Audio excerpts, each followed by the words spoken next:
friends, today we are discuss our chapter number 18.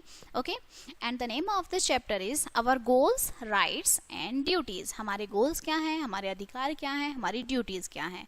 Okay, so let we start. Our leaders made a new constitution. हमारे जो leaders हैं वो एक नया संविधान बनाते हैं for independence India के लिए. जो constitution है वो prepare हुआ था under the chairmanship of Dr. Rajendra Prasad, जो हमारे राजेंद्र प्रसाद थे उनके अंडर में हुआ था. ठीक है, 3 साल में. और जो न्यू कॉन्स्टिट्यूशन हमारा अडॉप्ट हुआ था ऑन 26 ऑफ जनवरी में हुआ था इन 1950 में. ठीक है, कॉन्स्टिट्यूशन जो संविधान है वो सेट है जिसमें रूल्स हैं, रेगुलेशंस हैं हमारे नेशनल गोल्स के लिए, राइट्स के लिए, ड्यूटीज हैं सिटीजन्स की, वर्किंग है, फॉर्म्स ऑफ गवर्नमेंट है, सरकार कितने प्रकार की होती है. ठीक है, अवर कॉन्स्टिट्यूशन, हमारा कॉन्स्टिट्यूशन प्रॉमिस करता है कि फुल फ्रीडम होगा, लोकतंत्र होगा. ठीक है, लोकतांत्रिक देश होगा, लिबर्टी, जस्टिस, इक्वालिटी होगी लोगों के पास. ठीक है, और ये डिफाइन करता है the rights and duties of Indian people. लोगों के राइट्स क्या हैं, लोगों की ड्यूटीज क्या हैं. ठीक है, जो 3 नेशनल गोल्स हैं इंडियन रिपब्लिक और उनके लोगों के जो पेड डाउन होते हैं कॉन्स्टिट्यूशन, वो है डेमोक्रेसी, सोशलिज्म एंड सेकुलरिज्म. ठीक है, सोशलिज्म है, डेमोक्रेसी है, सेकुलरिज्म है. ओके, सो ये है हमारे डॉक्टर राजेंद्र प्रसाद. फिर है पंडित जवाहरलाल नेहरू. डॉक्टर राजेंद्र प्रसाद कौन थे, हमारे जो फर्स्ट प्राइम मिनिस्टर. ठीक है, फिर जवाहरलाल नेहरू थे. डॉक्टर राजेंद्र प्रसाद थे फर्स्ट प्रेसिडेंट. ये हैं जवाहरलाल नेहरू, फिर महात्मा गांधी, लाल बहादुर शास्त्री और फिर है हमारी इंदिरा गांधी. ठीक है, सो ये सब फेमस पीपल्स हैं. सो सबसे पहले आते हैं डेमोक्रेसी क्या होता है. Okay, the word democracy, democracy का मतलब है रूल बाय द पीपल, जो लोगों के द्वारा रूल करना. ठीक है, इन डेमोक्रेसी में जो लोग हैं पीपल्स इलेक्ट देयर रिप्रेजेंटेटिव्स, अपने रिप्रेजेंटेटिव्स को सेलेक्ट करते हैं. ठीक है, अवर कॉन्स्टिट्यूशन स्टेट्स जो हैं दैट द पीपल हैं जो अटेन करते हैं 18 साल जिनकी एज है 18 ईयर्स, उनके पास राइट है कि वो अपने रिप्रेजेंटेटिव को खुद चुने. ये जो रिप्रेजेंटेटिव्स है इन टर्न फॉर्म करते हैं, गवर्नमेंट बनाते हैं. थस हमारी जो डेमोक्रेसी है बेसिक पावर जो है वो rest with in the people, वो पीपल्स के थ्रू है. ठीक है, अब्राहम लिंकन जो थे फर्स्ट प्रेसिडेंट, जो आपके प्रेसिडेंट थे यूएसए के, उन्होंने डिफाइन किया था वर्ड डेमोक्रेसी को as for the people, by the people and of the people. लोगों का, लोगों के द्वारा, लोगों, ठीक है, चुना जाने वाला शासन. ठीक है, और जो इंडिया है वो बिगेस्ट डेमोक्रेसी है पूरे वर्ल्ड में. क्लियर. नेक्स्ट आता है सोशलिज्म. सोशलिज्म क्या होता है, equal rights for all peoples of the country, country के सभी लोगों के पास इक्वल राइट्स हों. ठीक है, जो कॉन्स्टिट्यूशन है इंडिया का स्टेट्स बताता है that there will be no discrimination, कोई भेदभाव नहीं है अमीर और गरीब के बीच में. And they have equal opportunity move forward, आगे बढ़ने के लिए दोनों के पास इक्वल अपॉर्चुनिटी है. ठीक है, फिर आता है हमारा सेकुलरिज्म. सेकुलरिज्म का क्या मतलब है, सेकुलरिज्म का मीन्स है considering people for all religion alike, सभी धर्मों के जो लोग हैं ओके उनका क्या हो, कंसिडरेशन हो.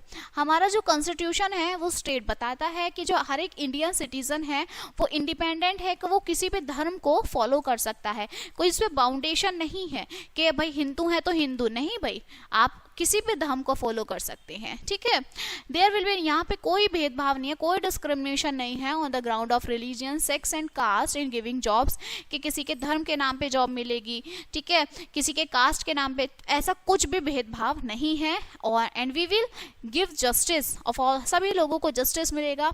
कोई मैटर नहीं करता कि उनका धर्म क्या है, वो किस धर्म से फॉलो करते हैं. ठीक है, नाउ द फंडामेंटल राइट्स. अब हमारे कुछ फंडामेंटल राइट्स हैं, कुछ अधिकार हैं. जो कॉन्स्टिट्यूशन है हमारे इंडिया का वो कंसिस्ट करता है एक इम्प्रेसिव लिस्ट ऑफ राइट्स की. ठीक है, जो राइट्स हैं हेल्प करते हैं लोगों को एक बेटर लाइफ देने के लिए. नोबडी कैन इग्नोर, कोई भी इग्नोर नहीं कर सकता इन राइट्स को. And these are known as fundamental rights, हम इन्हें कहते हैं. ये 6 फंडामेंटल राइट्स होते हैं हमारे. राइट टू इक्वालिटी, सभी समान हैं. ठीक है, समानता का अधिकार, ये गारंटी देता है इक्वालिटी की टू द पीपल, लोगों को, before the law and equal protection of law, के जो प्रोटेक्शन है लोगों की वो इक्वल मिलेगी, ठीक है। नेक्स्ट, राइट टू फ्रीडम, ठीक है, अधिकार है उन्हें फ्रीडम का, ओके। सो गारंटी देता है ये फ्रीडम कि जो फ्रीडम है वो स्पीच दे सकते हैं, एक्सप्रेशन दे सकते हैं, फ्रीडम है असेंबल हो सकते हैं पीसफुली विदाउट आर्म्स, उनको फॉर्म कर सकते हैं वो एसोसिएशन और यूनियन में, फ्रीडम है मूवमेंट का, सेटल हो सकते हैं इंडिया में कहीं भी, प्रैक्टिस कर सकते हैं किसी भी प्रोफेशन की, ठीक है, किसी भी ऑक्यूपेशन को वो कर सकते हैं, तो इस चीज़ का फ्रीडम है, ठीक है। नेक्स्ट है right to freedom of religion, धर्म का भी उन्हें फ्रीडम है, ये गारंटी है कि कोई भी पर्सन किसी भी धर्म को फॉलो कर सकता है, ठीक है। फिर है राइट अगेंस्ट एक्सप्लॉयटेशन, ये गारंटी देता है कि to ban any form of force labour, child labour कोई नहीं करा सकता, ठीक है, बच्चों से काम कोई नहीं करा सकता, आप उसके अगेंस्ट जो हैं उन्हें कह सकते हैं कि आप ऐसा नहीं कर सकते। नेक्स्ट, कल्चर और एजुकेशन राइट्स, देखिए जो राइट्स हैं वो गारंटी देते हैं माइनॉरिटी और कंजर्व करते हैं उनके कल्चर्स को, उनके लैंग्वेजेस को, ठीक है। नेक्स्ट है राइट टू कॉन्स्टिट्यूशनल रेमेडीज, हम कॉन्स्टिट्यूशनल रेमेडीज का हमें अधिकार है, ये हमें गारंटी देता है दैट जो राइट है to move to the supreme court, आप सुप्रीम कोर्ट जा सकते हैं for the enforcement of fundamental rights, आपको अधिकार देता है कि आप सुप्रीम कोर्ट तक जा सकते हैं, ठीक है। और जो right can be however be suspended during an emergency, और इमरजेंसी के लिए वो आपका सस्पेंड भी हो सकता है, आगे बढ़ सकता है, ठीक है। नेक्स्ट है फंडामेंटल ड्यूटीज क्या होती हैं, ओके। सो जो राइट्स हैं दैट वी ऑल्सो कैरी, जो हम कैरी करते हैं सर्टेन ड्यूटीज़ हैं उनके साथ, और वो परफॉर्म करती हैं these duties in order to enjoy करके आवर राइट्स को, ठीक है। जो ड्यूटीज़ हैं उन्हें हम फंडामेंटल ड्यूटीज़ बोलते हैं, राइट्स और ड्यूटीज़ हमेशा एक साथ होती हैं, and some of the fundamental duties laid down in our constitution में लिखी हुई हैं, हमें फॉलो करने चाहिए। We must follow the ideals, हमें आइडल्स ले डाउन को फॉलो करना चाहिए, हमें रिस्पेक्ट करनी चाहिए नेशनल फ्लैग की, नेशनल एंथम की, ओके। हमें प्रोटेक्ट करना चाहिए अपने नेचुरल एनवायरनमेंट और पब्लिक प्रॉपर्टी को, ठीक है। वी मस्ट, हमें कोऑपरेट करना चाहिए सरकार के साथ, गवर्नमेंट के साथ, when the nation is in danger, जब हमारी जो कंट्री है वो खतरे में हो तो हमें सरकार का साथ देना चाहिए, ठीक है। We must always be prepare, हमें हमेशा तैयार रहना चाहिए, डिफेंड द यूनिटी, एकाग्रता में रहना चाहिए, and oneness of our country, and we must not involve in violence, हमें लड़ाई झगड़ों में नहीं ध्यान देना चाहिए बिल्कुल भी।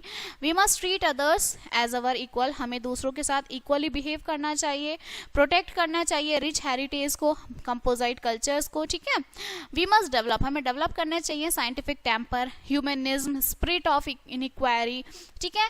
And we must strive towards excellence in all spheres of individuals and collective activities, सभी एक्टिविटीज में हमें इन्वॉल्व होना चाहिए, ठीक है।